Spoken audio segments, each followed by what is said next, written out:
First up is Captain America: Brave New World, and this is the latest film in the Marvel Cinematic Universe. It is Anthony Mackie's first solo kind of headlining outing as the Captain America role in a feature film. So let's start with the easier stuff. What do you need to have seen recently in order to have this film make sense? Because I'm going to go off the assumption in that if you are interested in this film, you have seen most of the tentpole Marvel projects to date. You know, there are some that don't necessarily need to factor into this, but I'm going to assume you've seen at least the Avengers films and those kind of main franchise films. So what do you need to have seen? Well, the answer ended up being slightly surprising here. Captain America: Brave New World is actually kind of a sequel to The Incredible Hulk, which came out in 2008, which is and is not in the MCU. I feel like it has kind of been like retroactively put into the canonical timeline, which, you know, obviously as is their right, but that's the version with Edward Norton as the Hulk, with Tim Roth as Abomination, Tim Blake Nelson as Samuel Stearns. In that one, William Hurt played General Thaddeus Thunderbolt Ross. In this version, he has been replaced by Harrison Ford because William Hurt unfortunately passed away. And, you know, Harrison Ford, a hell of a person to have fill those shoes. And I had not seen The Incredible Hulk since it came out in 2008. And so I did not remember a lot of the elements of that. They do a catch up in the beginning, and obviously they have to kind of show Harrison Ford in this role and kind of establish him, which is funny because that is what they do in The Incredible Hulk in the 2008 version in order to kind of explain away why the people look different than the Ang Lee version, which came out called Hulk. So, you know, it is funny how history repeats itself. So if you see The Incredible Hulk before this, some of these things might make a little more sense to you. I actually did a thing I rarely do, and I went back and I watched that film because I rarely actually end up going back to watch Marvel movies. I just don't have time, but this one I was like, okay, after having seen Captain America: Brave New World, I was like, let me go back. I also did something very unexpected for me. I watched Captain America: Winter Soldier, and I'm building a lot of context here because I want you to get an idea of my sort of state of mind going into Captain America: Brave New World. So I didn't watch Captain America: Winter Soldier before. I watched it after. And I know that that film is a lot of people's favorite MCU film. And to each their own. I have only seen that one once as well, and I fell asleep in the theater during it, during a very long fight sequence, and I missed absolutely nothing. That movie is 2 hours and 20 minutes. They could have shaved at least one fight sequence off of it. Now, watching that one, after having seen this latest one, I have questions about the larger MCU and some of the decisions they made with the Chris Evans Captain America. I'm like, I don't remember how this panned out, but I have a lot more questions about the sort of eventual path we went on. That one, it turns out, you don't need to see as much going into this. I rewatched that one because Matt, who does the podcast roundtables with these with me, said that the structures of these two films pretty much the same, and he's not wrong. Now, is that an uncommon thing in a comic book film? Of course not. You know, the whole thing about comic storylines is a lot of rinse and repeat, and there's nothing wrong with that per se, but it does get a little tedious. So, all of this to say, it is certainly helpful to have seen The Incredible Hulk going into this. It is also helpful to have seen The Falcon and the Winter Soldier, which is the Disney Plus series. But honestly, it's a lot of gobbledygook in this one. You can just drop in. You'll be fine. And it is kind of, I don't know if I want to say funny in that sense, in that, you know, these Marvel films used to be an event and you had to see every single little thing in order for the next one. Or you wanted to see every single little thing in order for the next one to work and make sense. And now it's just like, I don't know, man, let's just go with it. Like, let's just get it done. And I feel bad because I want a film like this to succeed. You have many people of color in leading roles. Obviously, Anthony Mackie's a black Captain America. You have Joaquin Torres playing Danny Ramirez.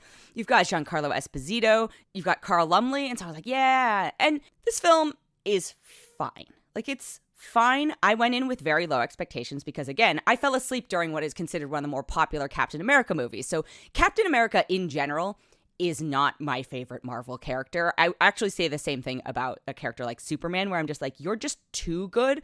I like what they do with Captain America eventually in like Civil War, especially the comics run where, you know, he has to grapple with the decisions of the country that he represents. But anyway, so Captain America: Brave New World is fine. It's a fine film. I didn't fall asleep during it, but if that's the bar, that feels like a low bar, right? So it is similar in structure to Captain America: Winter Soldier. You've got a pair up of, you know, Cap and then a buddy. You've got a female character played by Shira Haas in this one, who is a new introduction. You've got a questionable government agent. In that one, it was Robert Redford. In this one, it's like, what is Thaddeus Thunderbolt Ross up to? You know, it's just, I get it. I see the DNA being repeated over. So in this one, and I'm not actually 100% sure where exactly in the timeline it takes place, but, you know, the snap is over, people are back, and it's will Cap work with the government again, right? And that's the gist of it. And then Harrison Ford as Thaddeus Thunderbolt Ross in office, and then, political situations arise. And like I said, it's fine. I'm not a huge Cap person. I think Anthony Mackie's acting is very one note, and it becomes a little monotonous during this. I do think having Joaquin Torres as this very earnest and jovial, I don't want to say sidekick, but like partner in crime or not crime in this is helpful to counterbalance, but it does feel a little bit forced. The people who are actually carrying this film on their backs are Harrison Ford and Carl Lumbly. Carl Lumbly is playing Isaiah Bradley, who is, he's a character, he's a character in comics, but he is from The Falcon and the Winter Soldier, and he plays a super soldier who was kept secret and experimented on. And, I think there is something important about the race relations between Captain America, obviously, and like the nation. And of course, there are parallels to things that are happening now. This is just not the most eloquent messaging for all of it. And it's like, that's kind of a bummer. This could have been a brilliant political piece. I don't think Marvel is necessarily in the business of making brilliant political pieces, and that's okay. But I do see a world in which this could have been a really scathing commentary, or at least something that actually isn't afraid of the messaging that is inherent to the fact that the Captain America character is Black. But I think they are kind of towing a line. And I get it from one perspective, you're dealing with billion-dollar franchises. But on the other hand, I'm like, think about what Captain America stands for. The character of Captain America, the role of Captain America. This is a time to lean in. But yeah, I digress. Okay, so should you see this film? If you are a Marvel fan, of course you're going to see this film. Nothing I say is going to prevent you from seeing this film. You're going to see it either to love it or hate it. I think you're probably going to leave it going, okay. I think hardcore Cap fans are going to go, I recognize this formula. Cool. I think casual fans are going to go, okay, that was a film. What happens next? I think even more casual fans are going to watch it on Disney Plus and go, what did I need to see before and after this? And then watch the things that I mentioned. I think, like I said, shout out to Carl Lumbly's Isaiah Bradley. He gives one of the best performances in the film, I think shortly followed by Harrison Ford. And it does say something when you have to bring in these kind of veterans in order to carry a film like this. And then you bring in a veteran like Giancarlo Esposito and then don't really use him much. And I'm like, I don't know what the plan was here. I'm going to guess there's a larger plan that this is setting up because that's a very Marvel move. But it's just a strange mix of feeling kind of dated, especially with the ties to the Incredible Hulk 2008 version, and also being like, where is this advancing anything? Because that is the one thing that I do enjoy about the MCU is that, like, it is all supposedly weaving into a larger story, and I think we've definitely lost the way on the story. I know why, from a, just academic perspective on shifts they've had to make because of available talent and things like that. And so I'm like, cool, but what's going on here? And if this isn't the strongest outing on its own, and it also doesn't tell me, I don't feel compelled to see it to know what's coming next, like, I think that's working against you. So, like I said, if you're a Marvel fan, you're going to go see it just because you're like, I got to know what's going on. If you're casual, I think you can wait for this to be on Disney Plus. I am going to give this a 3 out of 5. The other film I have this week is Paddington in Peru. This is the third Paddington film, and while I consider myself, I'm obviously a huge Marvel fan, but I'm not the biggest Captain America fan. I am, however, a massive Paddington fan. I think Paddington 2 is truly a perfect film. I rewatched it the other day. It's just beautiful and funny and heartfelt. And so when they announced Paddington in Peru, this third film, and they announced that they were changing up some of the creative team, folks are still involved, but there's a new director and Dougal Wilson, it's just, I was like, oh, okay. And also, are we sure that we want to risk making a sequel to a perfect film? And I think similarly, well, I think better than Captain America Brave New World, but I think similarly, it's like this was fine. This one is good, but it's not Paddington 2 good. And I think that is the thing that some people might experience for Captain America Brave New World. And I know we had another Cap in between, but they're going to go, this is not Captain America the Winter Soldier, and make that comparison because it's hard not to. So Paddington in Peru, the Brown family is back, and I'm going to say that with an asterisk because it took me a minute to realize that Mrs. Brown, played in the first two films by Sally Hawkins, had been recast in this one. I would assume it's just a scheduling thing. Recast as Emily Mortimer, who I think is also lovely and a wonderful actress, but it did take me a moment to go like, what?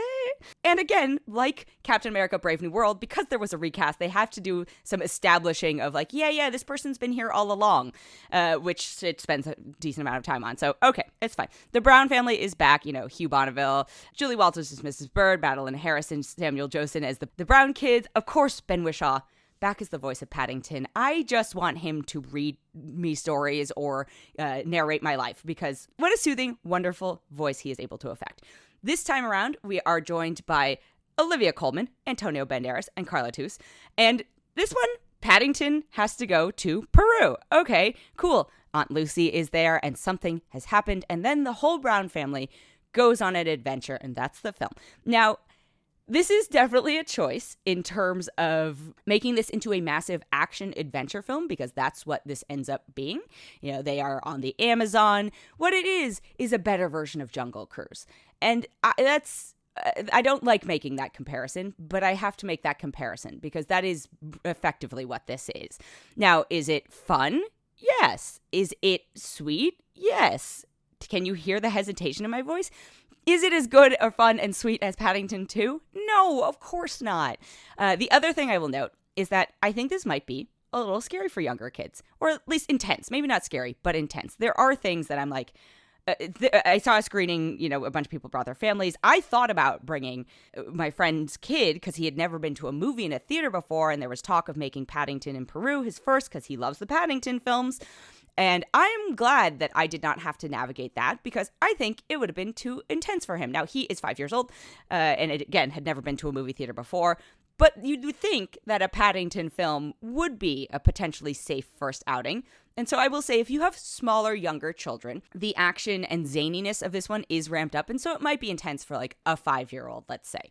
Older kids, they're going to be fine. The fully grown adults, like myself and my friend who I took, who don't have kids, who just love Paddington, you're going to have an okay time. You're going to have a good time. My friend definitely burst into tears within the first 2 minutes of the film, but I think that's just the joy of seeing Paddington back on screen. There are a few very heartwarming sequences, but overall, I think in attempting to lean into the kind of adventure part of it and maybe differentiate itself from Paddington 2 because they knew that they couldn't recreate that, it does feel like a weaker film. That's not to say it's a bad film. It's a good film. But this feels more on par with the first Paddington film, and maybe even slightly less than the first Paddington film. It's still a very good film. It's hard. It's hard when your predecessor is perfection. Part of me was like, you should have just stopped at 2. I mean, I think you should have just stopped at 2. I didn't need this one. Olivia Colman is a wonderful addition to this. She's very fun. She plays a reverend mother in the middle of the Amazon jungle. And for her role alone, kudos to the Paddington series for bringing in these actors and getting them to do just the most absurd things. For Paddington in Peru, temper your expectations. It's fine. It's sweet. It's lovely. Had this been the sequel to the first Paddington film, I think we all would have been like, oh, yeah, this was really like on par, if not, it's great, wonderful. But because It's filling the shoes of one of the best films of the last however many years. It doesn't quite meet those expectations. I'm still going to give it a 4 out of 5 because I think it is just a nice time at the movies. If you are a fully grown adult without children and not already a fan of the Paddington series, there's no reason for you to see this. This is not something I recommend. If you are a fully grown adult without children and have never seen any other Paddington film, I will go to you and say, watch Paddington 2. But this is not the one where I say, like, hop in here. If you are a parent of children, like I said, please heed my warning about slightly younger children. This might be a little intense for them. It's nothing that they probably can't handle eventually, but I do know how challenging it can be when you do have a kid who, like, wants to leave a theater and you're like, but we're here, or we paid this much money, or we dragged ourselves out of the house, or we did whatever. So keep that in mind. But overall, Paddington in Peru gets a 4 out of 5 from me.